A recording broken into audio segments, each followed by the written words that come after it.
दोस्तों नमस्कार। एक और बार आप सभी का मेरे YouTube चैनल जागो इंडिया में स्वागत है। मैं विजय वर्मा आज आपसे बात करने जा रहा हूं आरटीआई के बारे में। जी हां, ये एक लाइव सेशन है और ये बिना कट किए हम इस वीडियो को सिर्फ आपके लिए बना रहे हैं, उन लोगों के लिए बना रहे हैं जो कहीं ना कहीं फेसबुक पर, गूगल में लोगों से सवाल करते रहते हैं कि धाराओं के बारे में, समस्याओं के बारे में। तो मेरे मन में विचार आया ऐसे लोगों को देख कर कि क्यों ना एक लाइव सेशन हमने यहाँ पर प्लान किया कि एक लाइव टीचिंग का पूरा सेशन यहाँ पर रख रहे हैं आपके लिए। आप मेरे इस पूरे पीपीटी के माध्यम से मेरे पूरे सेशन को अगर आप ध्यान से पूरा वीडियो देखेंगे तो आरटीआई के बारे में आप संपूर्ण तरीके से जानने में आपको पूरी सहायता और मदद मिलेगी। तो ध्यान से देखिए मेरा ये वीडियो। सबसे पहले शुरू करने जा रहा हूं मैं आरटीआई के इतिहास के बारे में। तो क्या है आरटीआई का इतिहास? ये रहा आपके स्क्रीन पर इसका पीपीटी। 1976 में राजनारायण बनाम उत्तर प्रदेश मामले में उच्चतम न्यायालय ने संविधान के अनुच्छेद 19 में वर्णित सूचना के अधिकार को मौलिक अधिकार घोषित किया। अनुच्छेद 19 के अनुसार हर नागरिक को बोलने और अभिव्यक्त करने का अधिकार है। उच्चतम न्यायालय ने कहा कि लोकता तब तक जानेगी नहीं तब तक अभिव्यक्ति नहीं कर सकती। एकदम सही कहा सुप्रीम कोर्ट ने।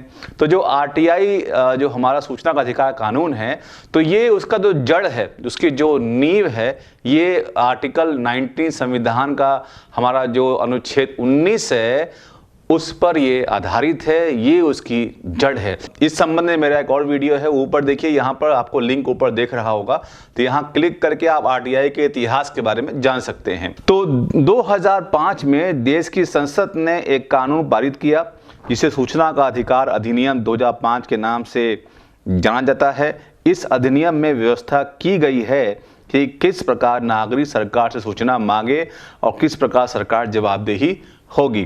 तो आपको ये समझना है, ये जो कानून है ये बहुत बढ़िया कानून है। यदि आप अब तक इस कानून के बारे में नहीं जानते हैं तो आपके लिए वीडियो बहुत फायदेमंद है। यदि आप जानते भी हैं तो ये पूरा मैं लाइव सेशन आपके लिए कर रहा हूं, तो ध्यान से पूरा वीडियो देखिएगा। तो जैसे यहाँ पर बात है कि हम सरकार जवाबदेही है, जो कि लोकतांत्रिक देश है। हमारे देश में हर व्यक्ति टैक्स देता है। हमारे देश का भिखारी भी, जब वो गरीब से गरीब व्यक्ति जब कोई सामान बाजार से खरीदता है, उस पर टैक्स उससे देना होता है, उसको बोलते हैं इनडायरेक्ट टैक्स, उसको हम बोलते हैं, वो लगा होता है।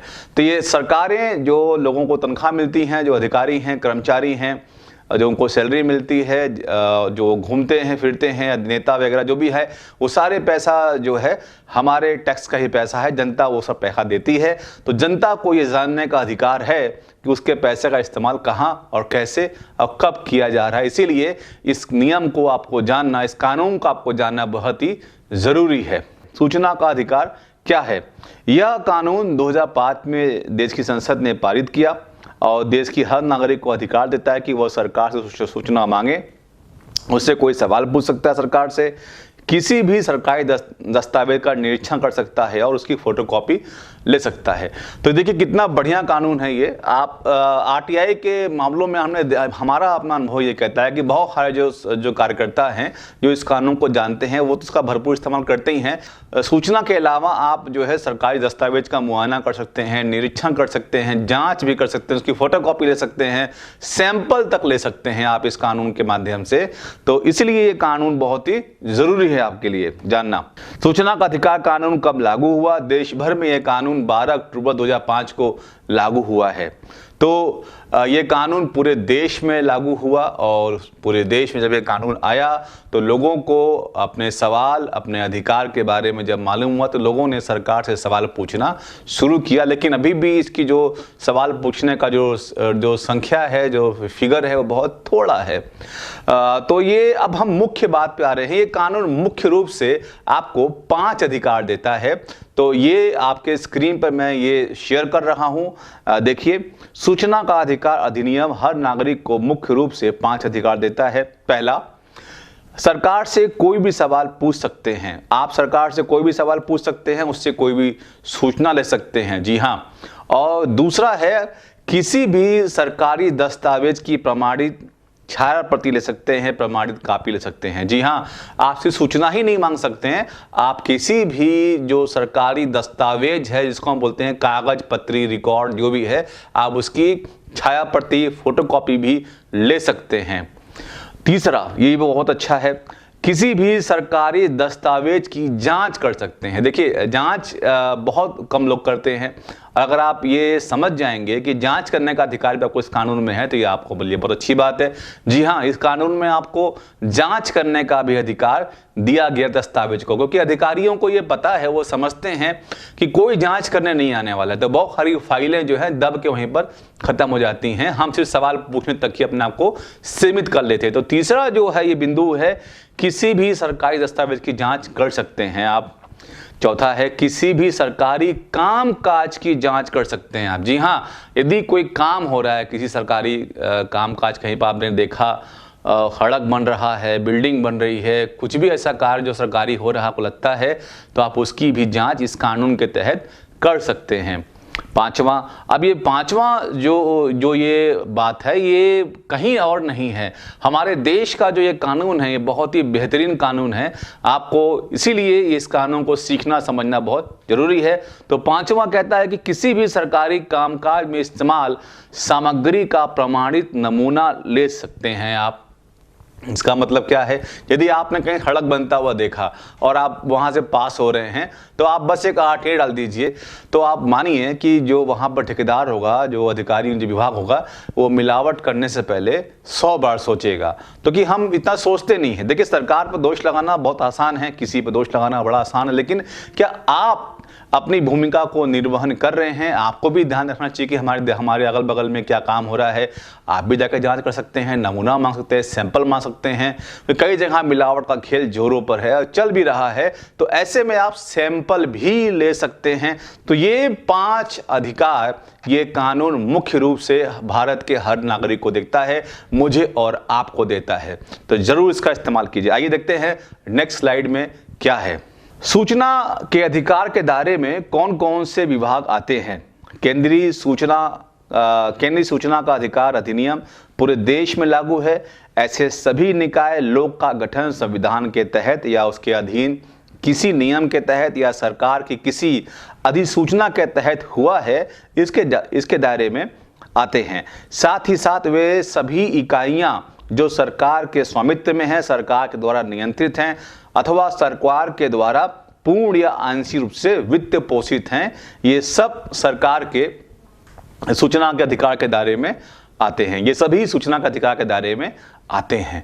तो आप समझ में आपको आ रहा है कि कहाँ इसका दायरा है, कौन कौन इसके दायरे में आता है, ये जानना आपको बहुत जरूरी है। लेकिन कई चीज़ें आपको भी आगे मेरे स्लाइड में आपको सीखने को मिलेगा कि कौन कौन से विभाग हैं या ऐसे चीज़ें हैं जो दायरे में नहीं भी आती हैं।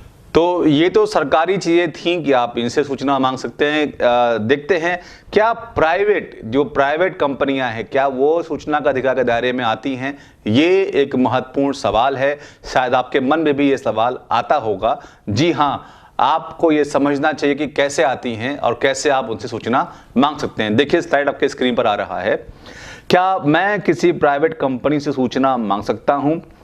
तो जवाब यहां पे मेरा क्या देख रहे हैं आप किसी निजी कंपनी से सीधे सूचना नहीं मांग सकते हैं, लेकिन आप किसी ऐसे सरकारी विभाग के पास आवेदन कर सकते हैं जिसके पास किसी अन्य कानून के तहत उस कंपनी से वह सूचना मांगने का अधिकार है। इसका मतलब क्या समझे आप? इसका मतलब मान लीजिए जैसे कोई प्राइवेट कंपनी है, जितनी प्राइवेट कंपनियां हैं, फैक्ट्री हैं, चाहे वो मोबाइल कंपनियां हैं, चाहे बहुत सी फैक्ट्रियां हैं, तो वो किसी न किसी कानून के तहत सरकार के अधीन आते हैं। उनको लाइसेंस मिलता है, उनका रजिस्ट्रेशन होता है, चाहे वो पॉल्यूशन विभाग हो, चाहे वो ट्राई हो। तो आपको समझना हो कि जो प्राइवेट कंपनी है, प्राइवेट जो ये विभागें हैं जो बहुत सारे काम करते हैं अपने पेशे से, चाहे प्राइवेट स्कूल ही क्यों ना हो, तो उनसे सूचना कैसे मांग सकते हैं? आपको कहने कि उनका रजिस्ट्रेशन होता है, तो आप उस विभाग से, उस अधिकारी से सूचना मांग सकते हैं उनके बारे में। तो आपको सूचना जरूर मिल जाएगा। वो आपका सूचना इन कंपनियों को ट्रांसफर करेंगे और उनसे सूचना लेकर आपको उपलब्ध करा देंगे। तो मजेदार कानून है ये, आपको इसको सीखना चाहिए और बहुत अच्छा है। आइए नेक्स्ट स्लाइड देखते हैं।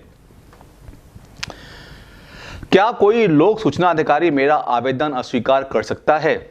जवाब है नहीं, वह किसी भी हाल में ऐसा नहीं कर सकता।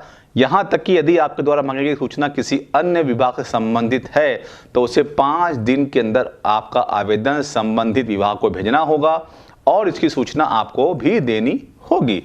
देखें आप कितना बढ़िया है। आप अगर ये कानून ये कह रहा है कि यदि आपको तीर आपने अंधेरे में मार दिया है तो आप चिंता ना कीजिए, आपका तीर सही निशाने पर, ये कानून है। अभी आपके सामने में इसका एक्ट मैं लेके आपको दिखाऊंगा भी कि कौन सा वो एक्ट है जो आपको सही जगह आपका पत्र, आपका आवेदन, आपका आरटीआई पहुंचा देगा। और अधिकारी इसके लिए बाध्य है। वो अगर मान लीजिए मैं अधिकारी हूं, मेरे पास सूचना आ गया और मेरा विभाग आपके सूचना संबंधित नहीं है, तो मैं आपके आवेदन को सही विभाग में भेजूंगा और इसकी सूचना 5 दिन के अंतराल में आपको भी बताऊंगा कि मैंने आपका पत्र, आपका सूचना फला फला जगह जो था संबंधित को भेज दिया। देखिए कितना बढ़िया कानून है। अगर आपको लगता है कि नहीं जब इसके लिए बहुत एक्सपर्ट होना जरूरी है, तो उसके लिए भी कानून है, कोई ज़रूरत नहीं है। बड़ी आसानी से आप इस पूरे वीडियो को देखते रहिए, सीख जाएंगे आप। क्या जन सूचना अधिकारी मुझे सूचना देने से मना कर सकता है? जी हाँ, मना कर सकता है। जन सूचना अधिकारी आपको सूचना देने से मना कर सकता है। क्यों मना कर सकता है, आइए देखते हैं। जी हाँ, इसमें देश की सुरक्षा, रणनीति, वैज्ञानिक, आर्थिक मामले से जुड़ी संवेदनशील सूचनाएं दिए जाने की मनाही है। आप ऐसी सूचना जो देश के जो वैज्ञानिक से संबंधित हैं, आर्थिक है, गुप्त चीज़ें हैं बहुत सारी, उसको आप जो है आरटीआई के माध्यम से मांग नहीं सकते।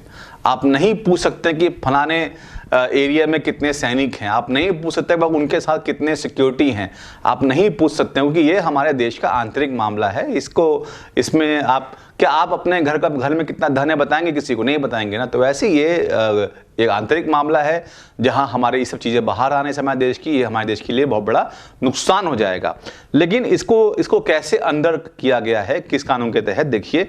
दूसरा देखिए, अधिनियम की दूसरी अनुसूची में ऐसी 18 एजेंसियों की सूची दी गई है जो सूचना के अधिकार से बाहर रखी गई हैं, लेकिन फिर भी यदि सूचना भ्रष्टाचार के आरोपों या मानवाधिकार के हनन से जुड़ी हुई हैं तो उन्हें सूचना देनी पड़ेगी। तो 18 ऐसे विभाग हैं, ऐसी एजेंसियां हैं जिनको इस दायरे से, सूचना के अधिकार अधिनियम के दायरे से बाहर रखा गया है। आप उनसे सूचना नहीं मांग सकते। ये सही भी है, इनको बाहर होना भी चाहिए क्योंकि हर चीज़ आप जान के क्या करेंगे, जो आपके लिए जरूरी है वो आप उसको मांगिए आप, ठीक है। ओके, सूचना देने के लिए हर विभाग में अलग अलग अधिकारी। कई बार आपके मन में ये सवाल आता होगा, बहुत से लोगों को गुमराह करते हैं, भाई क्यों इतना आरटीआई लगा रहे हो आप, क्यों इतना आरटीआई लगाते हो, क्यों सरकार का काम बढ़ा रहे हो आप। तो भैया आप सरकार का काम नहीं बढ़ा रहे मालिक मेरे, आप जो सूचना मांग रहे हैं उसके लिए पहले से ही प्रत्येक विभाग में एक या उससे ज़्यादा अधिकारी जो है नियुक्त है। वो इसीलिए नियुक्त है कि वो आपको सूचना दे। देखिए मेरे स्लाइड में ऊपर हर सरकारी विभाग में एक या एक से अधिक अधिकारी जो है सूचना अधिकारी बनाए गए हैं। यह वह अधिकारी हैं जो सूचना अधिकार के तहत आवेदन स्वीकार करते हैं, मांगी गई सूचनाएं एकत्र करते हैं और उसे आवेदनकर्ता को उपलब्ध कराते हैं। लोक सूचना अधिकारी की जिम्मेदारी है कि वो 30 दिन के अंदर सूचना उपलब्ध कराए। तो क्या देखा अभी आपने, तो लोक सूचना अधिकारी की जिम्मेदारी है कि वो आपका आवेदन स्वीकार करे, आपकी सूचना जो है जहां जहां से संबंध को कलेक्ट करे और आपको 30 दिन में जवाब दे। तो ये अधिकारी नियुक्त है। वो आप अगर आरटीआई नहीं लगाए तो वो बैठे हैं, वो आप लगाइए, सूचना लगाइए। आपके जो सवाल हैं, जो आपके जो इन्फॉर्मेशन है उनसे जरूर लीजिए। तो इसके लिए आप कोई सरकार पर बोझ नहीं डाल रहे हैं। एक और स्लाइड आपको शेयर कर रहा हूं, देखिए। क्या सूचना प्राप्त करने की कोई समय सीमा है? जी हाँ, इसीलिए कानून बहुत बेहतरीन है। इसका भी एक समय सीमा बनाया गया है, देखिए स्लाइड में मेरे। हाँ, यदि आपने लोक सूचना अधिकारी के पास आवेदन जमा कर दिया है तो आपको हर हाल में 30 दिन के भीतर सूचना मिल जानी चाहिए। यदि आपने आवेदन जानकारी के माध्यम से किया है या सहायक लोक सूचना अधिकारी के पास डाला है तो यह सीमा 35 दिनों की है। यदि सूचना किसी व्यक्ति के जीवन और स्वतंत्रता को प्रभावित कर सकती है तो सूचना 48 घंटे में उपलब्ध कराई जाती है। तो ये 3 प्रकार की चीज़ों को समझा आपने। डिटेल में अभी हम आगे आपको और बता देंगे। तो 30 दिन के भीतर आपके आवेदन पर जवाब देना है। और यदि आपने सूचना गलत विभाग में भेज दिया है तो वो अधिकारी आपका विभाग सही जगह आपको सूचना भेजता है, तो ऐसे में 5 दिन और ऐड हो जाएगा, फिर सूचना आपको 35 दिनों में मिलेगा। हाँ, और कई ऐसे गंभीर मामलों में भी हमने देखा है, और कानून में ये प्रावधान भी है एक्ट में, कि 48 घंटे के अंदर भी सूचना आपको मिलने का प्रोविज़न है। बहुत सारे आरटीआई जो कार्यकर्ता हैं वो इसको इस्तेमाल भी करते रहते हैं, और बहुत लोगों ने किया भी है। अब ये जो आपको मैं बात बताने जा रहा हूँ, ये जो मैं अपने स्क्रीन पर देख रहा हूँ भाई, आपको भी दिखा दीजिए। लोक सूचना अधिकारी द्वारा 30 दिन के भीतर सूचना न देने पर क्या कार्रवाई होगी। अगर अगर वो आवेदन लेने से मना करता है, तय सीमा में सूचना उपलब्ध नहीं कराता, अथवा गलत या भ्रामक जानकारी देता है आपको, तो देरी के लिए उस अधिकारी पर प्रतिदिन के हिसाब से 250 रुपये और 25,000 रुपये मैक्सिमम जुर्माना उसके वेतन से काटा जा सकता है, और साथ साथ उसको सूचना भी देना होगा। तो ये देखा आपने कितना बढ़िया कानून है। ये देश का हमारे पहला ऐसा कानून है जो कहता है कि जवाब दो, यदि जवाब नहीं दोगे तो आपकी तनख्वाह कटेगी। तो इसीलिए ये जो कानून है ये बहुत अच्छा है और अच्छे तरीके से काम भी करता है। तो अगर यदि कोई सूचना अधिकारी आपको जवाब नहीं देता, तो ये मानिए कि उसकी 25,000 रुपये उसकी तनख्वाह से कट जाएगा, और वो सरकारी खजाने में जमा हो जाएगा। आप चाहें तो आप इसकी मांग, जो आपका खर्चा होता है, अगर आप लंबा समय गुजरता है इसमें, तो आप हर्जाने की मांग भी कर सकते हैं। आगे वो स्लाइड आपको मैं दिखाऊंगा। क्या लोक सूचना अधिकारी पर लगा जुर्माना आवेदक को मिल सकता है? तो दो यहाँ पर जवाब है। नहीं, जुर्माने की राशि सरकारी खजाने में जमा होती है, दूसरा जवाब है। हालांकि धारा 19 के अनुसार आवेदक हर्जाने की मांग कर सकता है। अब जो दूसरा है, मैं आपको उसको समझा देता हूं, दूसरा में क्या है। इसमें जो मैंने ये लिखा है कि 19 के तहत, देखिए धारा 19 जब आप पढ़ेंगे तो आप आरटीआई का जो प्रति है, सॉफ्ट कॉपी, आप जो वेबसाइट है सरकार की, वहां पर जाके डाउनलोड कर सकते हैं, ठीक है। और आप जब उसको पढ़ेंगे 19 को, तो आप उस डिटेल में जाएंगे। जैसे मान लीजिए आपने सूचना लगाया, जवाब नहीं मिला, फिर प्रथम अपील किया, फिर आप आयोग तक चले गए, आप जा रहे हैं, आ रहे हैं, एक जगह से आपका खर्चा हो रहा है, तो आप अपने हर्जाने का जो सब कुछ आपका नुकसान हुआ है उसकी भी आप जो है धारा 19 से आप मांग कर सकते हैं। तो बहुत सारे जो मेरे जानने वाले मेरे मित्र हैं जो आरटीआई एक्टिविस्ट हैं, उन्होंने ऐसा किया है और उनको हर्जाना मिला भी है। तो बढ़िया कानून है, काम करता है ये। अब एक सवाल और है, मेरे मन में भी शुरुआत में था, शायद आपके मन में भी होगा, क्या सूचना मांगने का कारण पूछ सकता है आपसे अधिकारी? तो मैं स्लाइड में दिखा रहा हूं, देखिए, सूचना मांगने के कारण पूछा जा सकता है। तो जवाब है, लोक सूचना अधिकारी को अधिकार नहीं है कि वह आपसे सूचना मांगने का कारण पूछे। धारा 6(2), जी हाँ, धारा 6(2) ये कहता है कि आप जो है उस संबंधित आवेदक से सिर्फ उसका पता, जहां आपको उसका जवाब देना है, आरटीआई का जवाब देना है, उससे संबंधित के अलावा और कुछ भी उससे जानकारी आप नहीं मांग सकते। आप उससे कारण नहीं पूछ सकते कि आप क्यों सूचना मुझसे मांग रहे हो, ठीक है। इसके लिए एक्ट है, वो आपसे नहीं पूछ सकता। यदि आपसे कोई अधिकारी पूछता है तो आप उसको बोलिए कि महोदय, आपको धारा 6(2) के तहत मुझसे ये कारण पूछने का आपको अधिकार नहीं है। अब एक सवाल और है, क्या जो गरीबी रेखा से भी नीचे हैं, जो बीपीएल कार्ड होल्डर है, क्या उनके लिए इस कानून में कोई छूट है, उनके लिए इसमें कोई व्यवस्था है? तो आइए देखते हैं, क्या बीपीएल कार्ड धारक के लिए इस कानून में कोई छूट है? हाँ जी, बिल्कुल है। बीपीएल कार्ड धारकों से सूचना मांगने का कोई फीस नहीं ली जाती, धारा 7(5). तो धारा 7(5) में ये प्रोविजन है, आप उसको, वैसे तो 10 रुपये है इसकी फीस, अभी आगे आपको मैं सिखा दूंगा, देखेंगे आप, मेरे पीपीटी में आपको दिखाई देगा। धारा 7(5) के अनुसार जो बीपीएल कार्ड धारक है वो अपने कार्ड का ही फोटोकॉपी लगा देगा आवेदक के रूप में, तो वो उसकी फीस मान ली जाएगी। और आप इस कानून को 7(5) में जाके देख के पढ़ भी सकते हैं, बड़ा बढ़िया लिखा हुआ है, हम लोगों ने पढ़ा है, आप इसको जरूर पढ़िएगा इसको। अच्छा, एक सवाल और आता है कि दस्तावेज की फीस क्या? यदि आपने सूचना मांगा है और आप सूचना मांगा आपने, उसने 30, 35, 40 उसमें फोटोकॉपी आपने मांग लिया है, जो जवाब आपको मिलने वाला है, तो अधिकारी आपसे कह सकता है भाई इसका हमें पैसा देना है आपको। तो कितना पैसा चुकाएंगे, कितना पैसा उसका फीस है पर कॉपी का? आइए देखते हैं, दस्तावेज की फीस क्या होगी। दस्तावेजों की प्रति लेने के लिए भी फीस देनी होगी। बिहार और उत्तर प्रदेश सरकार ने यह फीस 2 रुपये प्रति रखी है, लेकिन कुछ राज्य में ये अधिक है।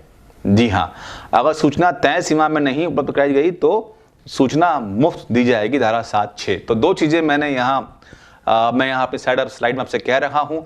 एक तो 2 रुपये प्रति कॉपी फिक्स है, लेकिन कई सारे राज्य है जहाँ पर प्रति कॉपी का चार्ज 5 रुपये भी है। तो सूचना का अधिकार अधिनियम के तहत राज्यों को भी ये अधिकार है कि वो भी इस कानून में अपने स्टेट के भी नियम इसे बनाकर डाल सकते हैं। तो बहुत से राज्यों ने थोड़ा बदलाव भी किया हुआ है।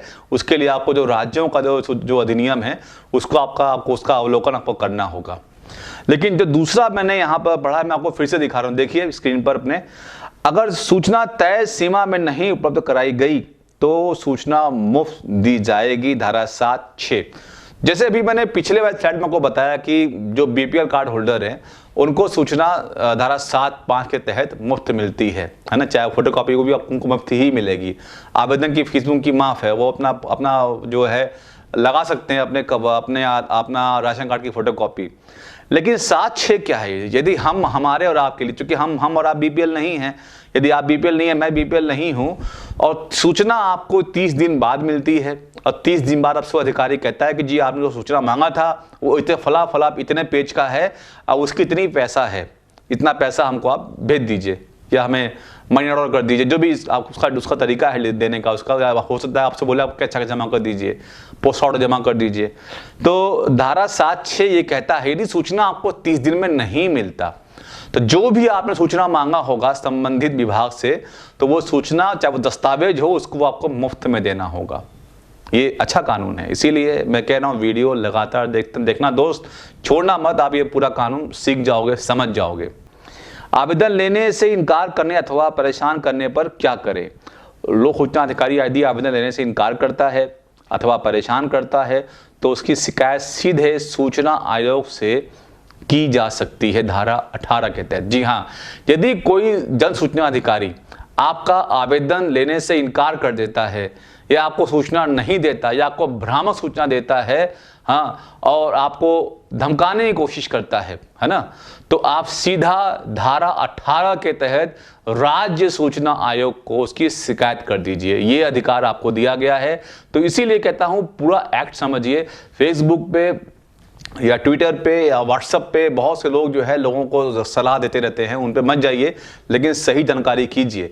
और एक लंबे अध्ययन के बाद ऐसा निकल के आया कि अब ऐसा बहुत कम ही होता है, लेकिन फिर भी अगर ऐसा होता आपके साथ है तो आप धारा 18 का इस्तेमाल कीजिए और देखिए बढ़िया आपको रिजल्ट आपको उसका मिलेगा। अब मैं आपको सिखाता हूँ आरटीआई लिखने की प्रक्रिया को, लेकिन वो जब प्रक्रिया आप समझेंगे इसके लिए मेरा एक वीडियो है, ये लिंक ऊपर आपको आ रहा है, आप देख लीजिए। ये मेरा वीडियो जरूर देखिए, इससे मैंने लाइव डेमो दिया है आरटीआई कैसे लिखते हैं, तो आप इसको देख लीजिएगा। पूरी बातें यहाँ पर नहीं बता रहा हूँ, लेकिन आपको मैं स्लाइड दिखा रहा हूँ। ये देखिए स्लाइड। समस्या को पहचाने, तो ये 5 तरीका आपको सिखा रहा हूँ। सबसे पहले जब आप आरटीआई लिखते हैं उससे पहले आप समझिए कि आरटीआई लिखने से पहले समस्या क्या है, किस विषय के लिए आप चाहते हैं आरटीआई डालना। पहले विषय की समस्या की पहचान कर लीजिए, आवेदन लिखिए, और आवेदन लिखने के बाद जो सही सूचना अधिकारी है, जो सही विभाग है, वहाँ भेजिए। जवाब का इंतजार करें, इसका मतलब 30 दिन इंतजार करें। यदि 30 दिन में आपको जवाब नहीं मिलता है या सूचना आपको अधूरी मिलती है, गलत मिलती है, पूरा नहीं मिलता है, तो प्रथम अपील करें। तो ये 5 तरीके आपको मैंने बताएं, इसका जरूर इस्तेमाल कीजिएगा, इसका पालन कीजिएगा, वेट कीजिएगा। कई बार सूचना थोड़ा सा आने में डिले भी होता है, तो एकदम से मत जाके प्रथम अपील कर दीजिएगा। यदि सूचना आपके द्वारा मांगा गया, जो सूचना आपके द्वारा मांगा गया है उससे आप संतुष्ट नहीं है, जो उसने दिया है आपको, तो आप प्रथम अपील भी कर सकते हैं उसके उच्च अधिकारी को, उसी से संबंधित विभाग को। और हाँ, विभागों के बारे में कि आपका प्रथम अपीली अधिकारी कौन होगा वो भी हम आपको सिखा देंगे, बताएंगे। मेरा वीडियो एक और उस विषय में है। क्या इसके लिए कोई शुल्क भी है? जी हाँ, आवेदन शुल्क जो है 10 रुपये है, सूचना देने का खर्च 2 रुपये प्रति पृष्ठ है, दस्तावेज के जांच का शुल्क 5, दस्तावेज के जांच का शुल्क, जांच के पहले घंटे का कोई शुल्क नहीं, पर उसके बाद हर 15 मिनट 5 रुपये शुल्क देना होगा। यदि आप आवेदन करते हैं 10 रुपये का पोस्टल ऑर्डर लेके आप आवेदन कर सकते हैं। ₹2 प्रति कॉपी अगर आपने सूचना मांगी है, फोटोकॉपी मांगी, तो आपको देना होगा ₹2 प्रति कॉपी। यदि आप जांच करने जाते हैं, दस्तावेज की जांच करने जाते हैं, निरीक्षण करने जाते हैं, तो 1 घंटे आपका निरीक्षण मुफ्त होगा और उसके बाद जो है प्रत्येक जो है 15 मिनट का जो है ₹5 आपको देना होगा। ये इस कानून में प्रोविज़न है। ऐसा नहीं कि आप जांच करने गए फाइल को और दिन भर कई घंटे लगा दिया आपने, ऐसा नहीं है जी। ये थोड़ा सा इसको समझ के जाइएगा इसको आप लोग, ठीक है। आइए नेक्स्ट देखते हैं, शुल्क कैसे जमा कर सकते हैं आप। तो बिल्कुल भ्रम में मत रहिए, शुल्क जमा करने के कई तरीके हैं, लेकिन सबसे बेस्ट तरीका जो हम लोग यूज़ करते हैं वो है पोस्टल ऑर्डर। फिर भी मैं दिखा देता हूँ, देखिए स्क्रीन पर आपके आ रहा होगा। स्वयं जाकर नगद जमा कर सकते हैं, रसीद भी ले सकते हैं। दूसरा है डिमांड ड्राफ्ट कर सकते हैं। तीसरा है भारतीय पोस्टल ऑर्डर। तो तीसरा वाला हम लोग सबसे ज़्यादा इस्तेमाल करते हैं। अब तो ऑनलाइन RTI भी आ गया है, तो आप ऑनलाइन भी डाल सकते हैं। अब बहुत सारा नेट बैंकिंग है और पेटीएम वगैरह है, भीम ऐप है, आप उससे माध्यम से ₹10 आप पे कर सकते हैं। बैंक के चेक हैं, ये सारे नियम मैं आपको दिखा देता हूँ, आप इसको देख लीजिए, समझ लीजिए। और कई राज्यों में तो इसका खाता तक खुला हुआ है, विशेष रूप से इसका खाता खुला है, वहाँ भी जाकर जमा कर सकते हैं आप। लेकिन मैं आपसे फिर बोलूँगा कि इसको करने से पहले अगर आप जो है अन्य राज्यों में लगाते सूचना, तो आप उस राज्य का जो नियम है जरूर उसको पढ़ लीजिए। यदि आपको लोक सूचना अधिकारी के बारे में जानकारी नहीं मिल पाई तो क्या करेंगे, है ना। ये एक मेरा सवाल है। ये सवाल हमने बनाया था जब मेरे सामने बहुत लोगों का सवाल आया था कि सर क्या करना चाहिए ऐसे में। तो एक देखिए ये है, यदि आप को ये समझ में नहीं आ रहा कि मेरा लोक सूचना अधिकारी कौन है, तो आप जो है डाल दीजिए। जैसे आपने जल विभाग ने डाल दिया RTI और आपको सूचना भेजना था बिजली विभाग को। तो यहाँ पर देखिए एक स्लाइड आपको दिखा रहा हूँ, देखिए थोड़ा सा देखिए, यहाँ पर आपको मैं स्लाइड दिखा रहा हूँ, थोड़ा ध्यान से को देखिए। यदि गलती से आवेदन दूसरे विभाग में पहुंच जाए तो क्या होगा।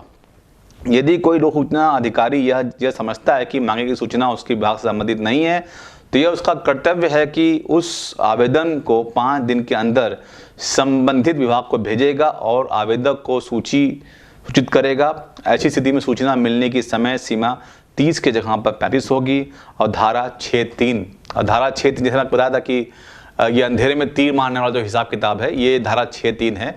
तो यदि आपको लगता है कि आपको शक है कि भाई मेरी सूचना जो मैंने जिस विभाग से भेजा है शायद वो नहीं है, या शायद वो नहीं हो सकता जहां मैं सूचना भेज रहा हूं, तो नीचे लिख दीजिए नोट, कृपया यदि मेरा सूचना आपसे विभाग संबंधित न हो तो धारा 6(3) के तहत संबंधित विभाग को भेज दें और मुझे भी इसकी सूचना दे दें, तो अधिकारी भेज देगा वो। तो धारा 6(3) का इस्तेमाल आप कर सकते हैं, वह बढ़िया धारा है, लेकिन 5 दिन बढ़ जाएगा आपका ऐसे में। अब आता है प्रथम अपील कब करेंगे आप। तो बहुत सारे लोग ऐसे हैं, इसकी संख्या ज़्यादा है, जो आवेदन तो करते हैं लेकिन प्रथम अपील नहीं करते हैं। तो प्रथम अपील करना जरूर सीखिए, ये भी आपके काम का चीज़ है। यदि लोक सूचना अधिकारी 30 दिन के बीत जाने के बाद भी सूचना उपलब्ध नहीं कराता, तो आप संबंधित विभाग के उच्च अधिकारी से शिकायत कर सकते हैं, सूचना दिलाने की मांग कर सकते हैं। इस प्रक्रिया को ही हम प्रथम अपील कहते हैं, धारा 19(1). तो धारा 19(1) का आप ध्यान रखिए और सूचना लगा दीजिए, प्रथम अपील कीजिए, शिकायत कीजिए कि हमने फला विभाग से सूचना मांगा था लेकिन हमें नहीं मिला, तो वो आपको सूचना दिलवाएंगे। द्वितीय अपील क्या होता है। द्वितीय अपील क्या होता है, आप द्वारा यदि उक्त विभाग से संबंधित उच्च अधिकारी शिकायत करने के बाद सूचना प्राप्त नहीं होता, तो आप राज्य सूचना आयोग में द्वितीय अपील के तहत आवेदन की शिकायत कर सकते हैं या दंडात्मक कार्रवाई की मांग कर सकते हैं। इसी प्रक्रिया को जो है द्वितीय अपील करते हैं। धारा 19(3) ये द्वितीय अपील है, इसमें आप सीधा आयोग को शिकायत करते हैं।